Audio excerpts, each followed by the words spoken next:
Thank you, Councillor Menard. Councillor Kelly. Thank you very much, Mayor. Council is being asked to approve a funding strategy without clearly being told what it means for the long-term condition of our roads, many of which are in rural Ottawa. As I reviewed the report, my primary concern was not whether we need a funding strategy, we clearly do. My concern is whether the strategy before us meaningfully changes the trajectory of our road network. In Ward 5, roads are not one transportation option among others, they are the transportation network. Residents depend on them every day to get to work, school, medical appointments, businesses, and more. We know that deferred road maintenance eventually costs more, and I want to better understand whether the investments proposed today are sufficient to improve the long-term condition of our roads or simply slow the rate of decline. So my first question is, through this funding strategy, what is the projected condition of Ottawa's road network 10 years from now? Are we improving? Are we maintaining, or are we continuing to lose ground on the state of our road assets? Mr. Mayor, thank you for the question. Regarding the investments that have been prioritized as part of the long-range financial plan, we also continue to use our risk-based prioritization framework as validated by the Auditor General in her value for money audit of road renewal.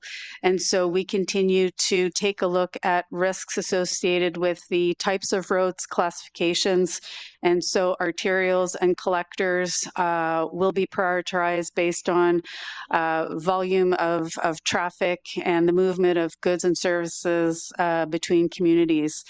And so the prioritized list is based on making sure that we are addressing those highest risks as part of the next 10 years. Right. But what does that dial look like in terms of 10 years from now based on this strategy? Will more roads be in good repair? Will less be in good repair? Will the same number of roads be in good repair? Mr. Mayor, we don't have that kind of level of detail or prediction that we can say with any kind of certainty what will the condition of the road network be in the next 10 years. But what I say is this is a funding strategy for the next 10 years. We continue to plan roads on a 4 to 5 year cycle. We have annual cycles. And so we continue to look at those priorities and reprioritize as needed. Okay. Once all of these proposed measures are implemented, what annual road renewal and preservation funding gap will remain, and what impact will those have on the backload of road work across the city?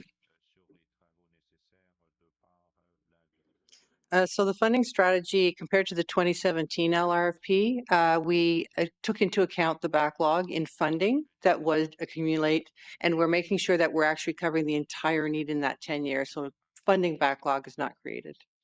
But the gap in what we have to spend on infrastructure versus what we need, is that getting smaller as a result of these measures?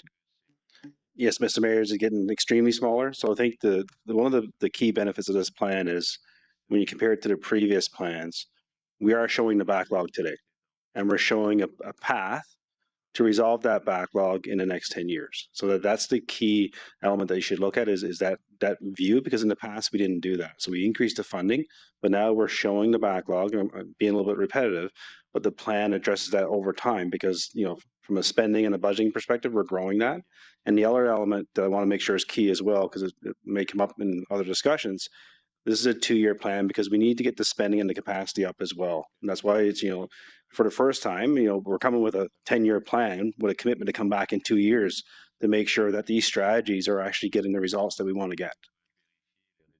Thank you very much.